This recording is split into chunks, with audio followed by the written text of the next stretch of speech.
Hey everybody, we are very excited. I'm particularly excited because one, we're in our new studio, WeebMD studio. Who wouldn't love that? We do. Number two, I got to read the next chapters of Berserk, and I can't wait to talk about them.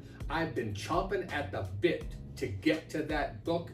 We've had so many other things going on. We had to move into this office. So much happened. I had to put the book aside. Broke my heart, let me tell you. But now we are back, running on gas and on track to give you some more videos. So we let you know how excited we are to do Berserk, but let me tell you why. First of all, our friends have been through heck and high water, and I don't mind telling you, I was a little bit worried for him. After all, the Groovy Guru, he was a bad dude, not to mention the Emperor, another bad dude. I had no idea if they were gonna make it. I had no way of knowing, but I knew this. One thing from the heart that I wanted to have happen, the beloved Casca has to come back. That's been my focus for book after book after book. We want her back. The real Casca, the sword fighting tough gal, we want her back. She's not back yet. No. They drag her along, and except for that one little time where she dispatched a few people who thought they were going to have a go at her, she hasn't really contributed to any of the fighting. We're on the boat to Elfland, and so I've got my heart set on getting Casca back.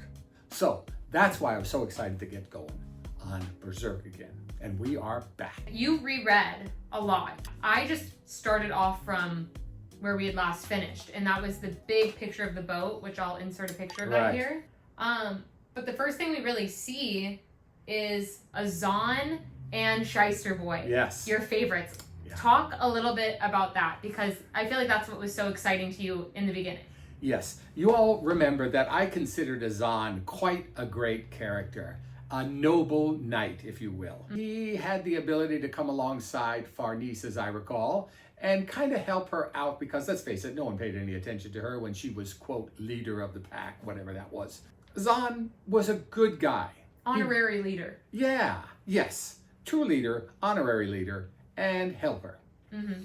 And so I like him. Well, they're all on the ship, and who should be horsing around with Shyster Boy? None other than Azan.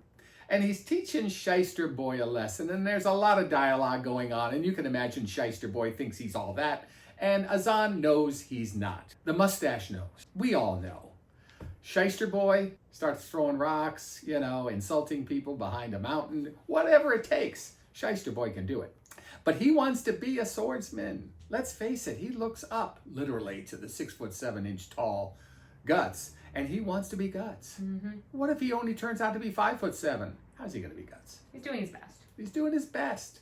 So we love Shyster Boy. He's a shyster. And if there's anyone that could teach him a thing or three, it's Azan. Agreed. So that's where we start out. They're on the boat, heading to Elfhome. Yeah. Elfland. Yeah, Elfland. Elfland, I like to think of it.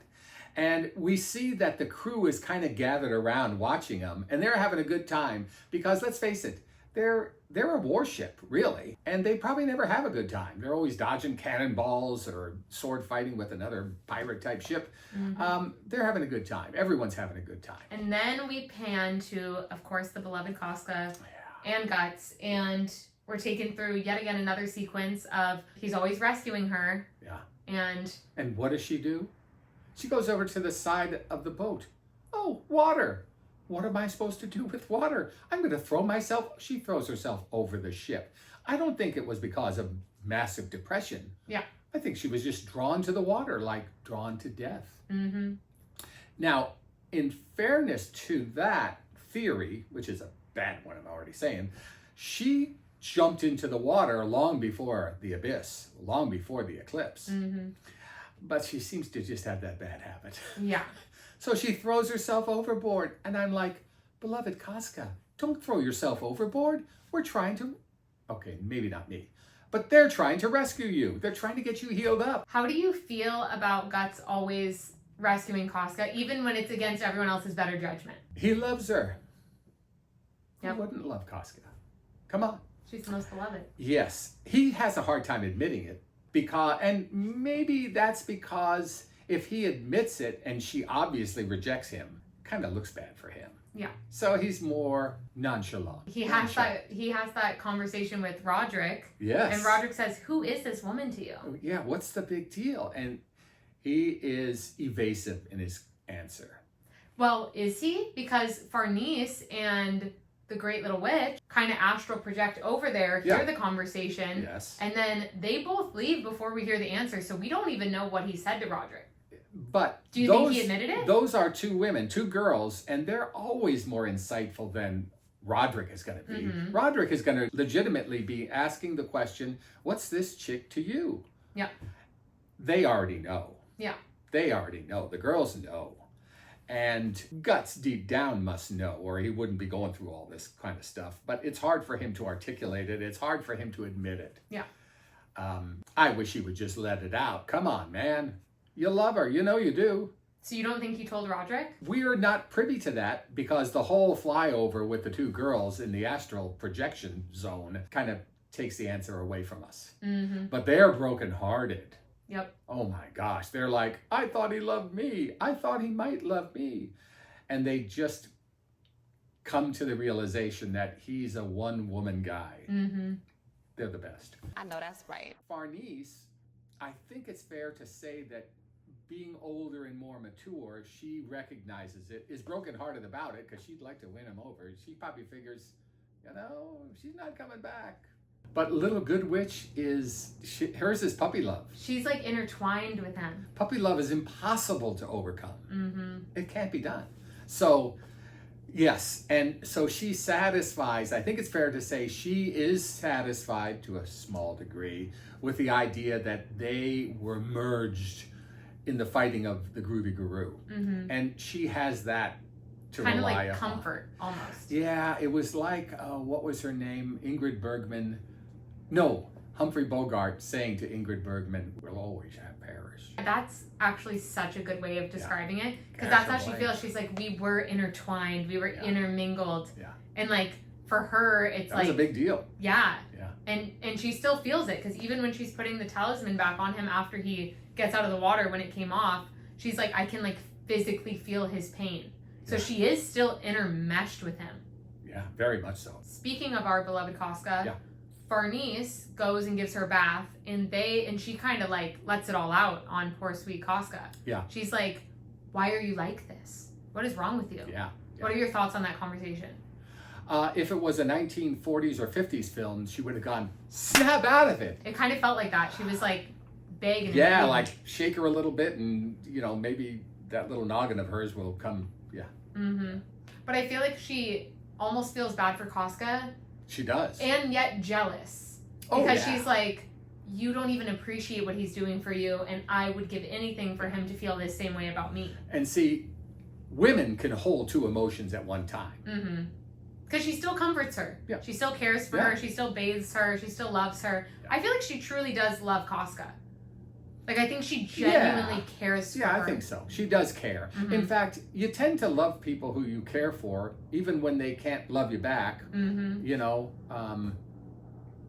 Men take care of their wives as they're slipping away, and there's joy in that. Yeah. And vice versa, women taking care of their husbands. Of course, it's more common because women are always taking care of their husbands. That's so valid. Yeah, I would starve without my wife. Please. Speaking of that, because that's true. Women are always taking care of their husbands. But also, Farnese doesn't appreciate or doesn't realize how important her role is. Because she's telling Roderick. Yes, that's a good point you brought up. Mm-hmm. She doesn't get how valuable she is. Mm-hmm. And maybe she struggles too. What do you think about that relationship between Guts and Casca? Because she never really met Casca. Yeah. She doesn't know what they went through. Mm-hmm. And if she knew the backstory of Casca and Guts, she probably never would have even fallen for Guts. She would have said, there's no way to get in between this relationship. Yep. They've been through too much together. Mm-hmm. So there is that. And Sharike has some sort of an idea about it, the Little Great Witch, because she's been in Guts' head and has like seen the images of it, but I feel like she's too young to piece it all together and fully, completely understand. Right. But she just knows something really deep and dark happened that kind of like trauma bonded them to each other. Yes. But I don't think she gets the gravity. I think if Farnese saw that same sequence in Guts' head, she would fully know what was going on. And she doesn't have Flora, the wonderful Flora, anymore. Because Flora would have taken her aside and said, you know, honey, you're barking up the wrong tree. Literally. Yeah. But I also think that she's kind of on her own in that way. She doesn't have a mother figure. In fact, she's taken over the mother role of Farnese. Role for Farnese in a way, yeah. Certainly the teacher role. She has Elvira, who's kind of like, more of like a best friend though. Yeah. But she is like, honey, you're in love. Like she does kind of like tell her how it is, She's got that elfin sense of humor. Yeah, she does. Yeah. Like Puck with Shyster Boy. Like kind of like their little mentors, but like not the great. It's no Obi-Wan Kenobi. No, you know, but it's like just like Free Ren and Fern, where like a lot of times Fern is taking care of Free Ren. She's like Free Ren, you have to wake Most up of the time. or you know, but it's like that's still technically you're asleep again in the middle of the day. Get up. We gotta keep moving. Exactly. Yeah, I feel like that's more Puck and Elvira's vibe. Like not the best mentors, but like they are kind of there to like narrate their feelings, you know. Doesn't that tell us how insightful the writer was? Yeah. He really understood human nature. I don't know when he died, but I kind of want to find out because I feel like we're approaching the chapters where his, his mangaka, like the other mangaka took over. And so I want to see if we notice, I almost don't want to find out yet because I want to see if we notice a change in style, you know? I hope we don't notice. Yeah, me too. Some of the people out there who are listening are Mitch Rapp fans. And Mitch Rapp, sadly, the writer, Flynn, he passed away. And then Kyle Mills, another great writer, I think I mentioned him in another video, he took over. And it was such a smooth transition. He really grasped that character. And so anyway, I'm hoping that that's so seamless we don't even notice. Yeah, me too. So I feel like some people are like, I liked the old style better, or no, I like his new style, like it's just different, or this is too new age and I miss when it first came out in that drawing style. So I feel like people are always going to have mixed opinions. Yeah, they will. But I do think that Guts, and I'll put a picture of this up, there's one picture of him where I'm like, he really does look different. Like they made him look a little bit more like gaunt, a little bit more masculine, and his face seems to not have that like baby face that he used to have. He looks a lot more like, I hate to use this comparison, but he has like a Frankenstein face. I think he looks worn out and beaten down. I mean, you see all the scarring on his body, and I think that's from the suit digging into him. Yeah, it's like burns. Yeah, it's like, how does it empower him? Because it literally does. It has to penetrate the skin. I mean, he's just scarred up like Frankenstein. Speaking of the suit, the demon dog comes into play. And he's in the second I saw the chains on him, I'm like, that's Guts mentally putting chains on him. On the dog. Yeah. And he's like, these chains aren't going to hold me. They're a facade. Just wait. Yeah. And he's out of the suit now, which is a good thing. Maybe he can kind of recover some of his strength, maybe heal up. There's still Puck there for healing. And he's going to go see, Crazy Cat. Yeah. I'm sure he's got some kind of potion for Guts too. Oh, absolutely. Yeah. But wondering how long Flora's protection can last on him. She's been kind of gone for a while. Yeah. But Sharike did just put a new talisman on him. Yeah, that's true. That's true. Good it's point. like, and she said she put her specific seal on it. Oh. So I was like, ooh, that's going to be interesting. Is it going to be powered differently than Flora's? It's the puppy love power. I know, right? And maybe there's like a mechanism where she can come into play if she needs to. If she needs to intermesh with him again. Right. You know? So I find that interesting. Also, speaking of Elfhelm, we have Magnifico, the least magnificent of all, who is like, Roderick, I've got a plan here. If anyone deserves to be an anchor, at the very least to walk the plank, it's Magnifico. Yeah. Oh, what a name. The unmagnificent. Yes. Yeah. He's seasick. He looks half dead. He's living the life he deserves. They need to put him in the Crow Tower, I think it's called, and just leave him up there. You think? Yeah. Is that where Farnese was at the end? Yeah. Yeah? I was thinking, don't throw yourself over. Guts can't go and rescue you. Did you think that's what she was No, going I to do? think she was just hiding out. Yeah? Yeah. Well, and she told Roderick, which he's a clever womanizer, if you will. Because he was like... yes. You know, if anything happened between him and Farnese and they never got together, it would only take him about 24 to 36 hours to find someone else. Oh yeah, new fiance. Lance Romance has no problem with women. But I found it interesting when he mentioned she means a lot to Guts, right? Like his most important. And then he goes, I shouldn't have said that. Because he knows that Farnese is in love with him. Yeah. Like in love with Guts. And he doesn't even care. Yeah, he didn't want to put words to it, I think. Yeah. But he wants to he's still fine with winning her over. It's not like, oh, she's into Guts, I have no chance. He's like, nah, I'll wait this one out. This is my fiance. He has a good chance. You know why? I agree. She was used to the life of luxury and has been living like a desperado. Yeah. He has that to offer her. He also has tricks up his sleeve. Oh, I like him. Yeah. Remember, I didn't like him at first. And then we were introduced to Magnifico, and that made it way easier to like him. Yeah, that's so great. It's like, what a contrast. These two friends, one worthless, one okay. And he can fight too. And what a captain he is. I was just going to say that. Yeah, I knew. He just gave them a thrashing. He gave them the hell. Pirates. Yeah. And they thought, there's no way he can do that. He's turning into the wind or something like that. I'm no captain myself. But he just blasted them. It was great. I feel like that's his secret talent. And he kind of told Farnese that. He goes, or was it Shyster Boy? It was Farnese. Shyster Boy got to stay up on deck. And he was so hyped. Oh, man. He has a career in pirating, I think. Yeah, I know. He's already halfway there. He is, with the cannonballs and stuff. Yep. Yeah, Shyster Boy, you know what it is about Shyster Boy, too? He doesn't learn that stuff on his own. No. He probably hung out with some good street urchins to learn how to rob someone blind. Yeah. And now he's learning how to captain a ship. Yeah. Who knows? Who knows? Could he leave Guts one day and be the cabin boy? I was wondering if he's going to stay with Roderick. Yeah. I can't imagine him not being with Guts. But I'm like, neither can I. But if that little party, the Fellowship of the Ring or the Fellowship of Casca, ever broke up, you're right. It's hard to see him ever departing.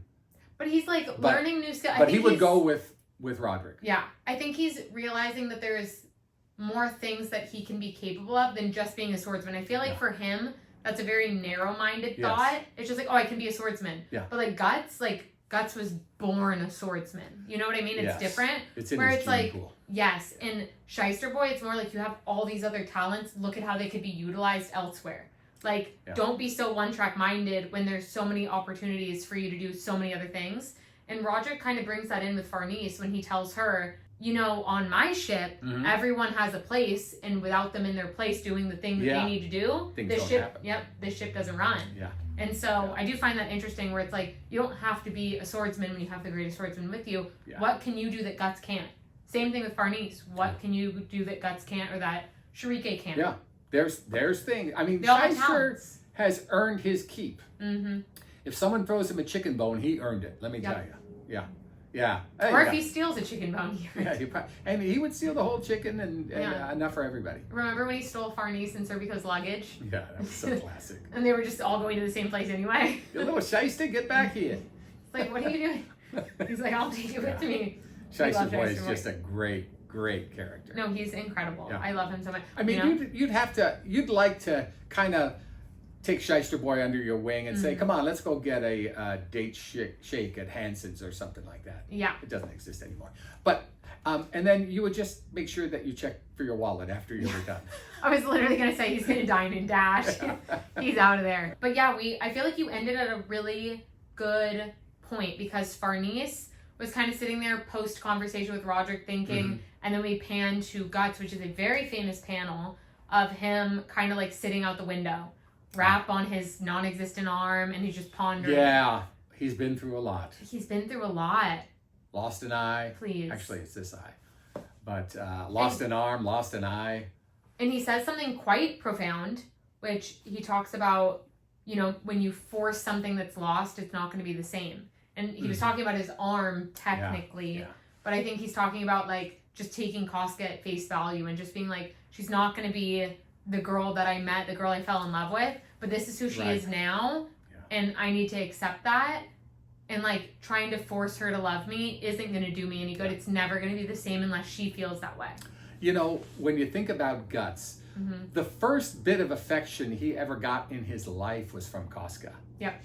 It really was. True. I mean, you can't really say he ever got a kind word from Put a Cork in It. Mm-hmm. Or Gambino. Yeah, nothing like that. Nope. So you could see how he would latch onto that. And I'm sure it sticks in his memory the night with Casca. Yeah. I mean, that's the kind of the biggest thing that ever happened in his life. And one of the last nights with her, ever. Yeah. Yes, that she was still Casca. So of course he's going to dive into the water to save her. Yep.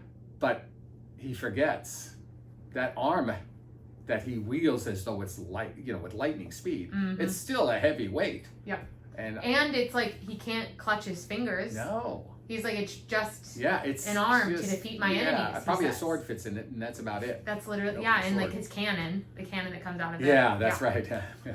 But he can't grip her back. No. He doesn't even just think slipped about right it. out. No. Mm-hmm. I was confident somehow it would work out. But did Roderick jump in? Yeah, he had to save Guts. Yeah, he had to save Guts. Yep. Guts was sinking like a Terminator. Yeah, and he said, I hope you didn't have to give me mouth to mouth. Yeah, that was a great one. Yeah, which I think is what reminded him of him and Casca with when the waterfall and she fell. Yeah.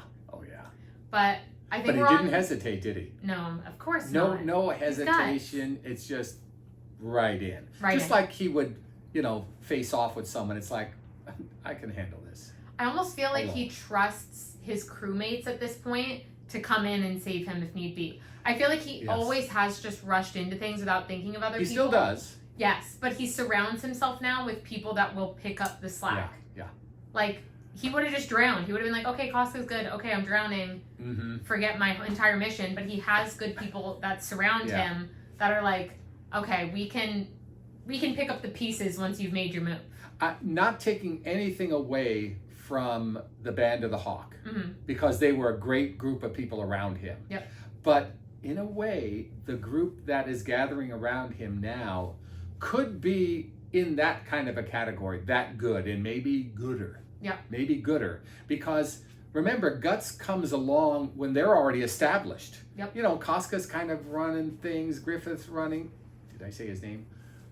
May it never be spoken again by me. Femto, not yet Femto, but he's running things. Mm-hmm. And so then along comes Guts, recognized as great, Yep.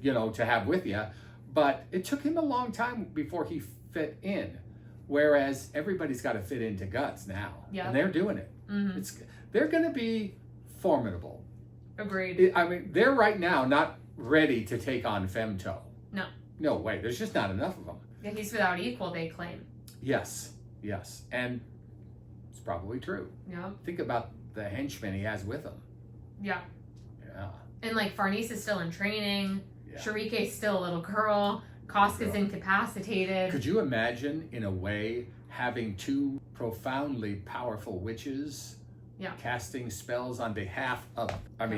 that's pretty... We need Skull Knight though too. Skull, did you see him at the bottom of one of the pictures? Yeah, he's gonna come in. He's never gone far. He's always in the shadows. Mm-hmm. Yeah, he's always in the shadows. And he'll jump in if he needs to. He does. Yep. I'm sure he's lamenting the fact that Flora is gone too. Oh yeah. I think he was in love with Flora. You do? Yeah. You think that's the love of his I think life? they go way back. I feel like they were friends. Old friends. Well, yeah. He's kind of non-corporeal at this point. Yeah. That's so fair. Yeah. Valid. You know what? Yeah.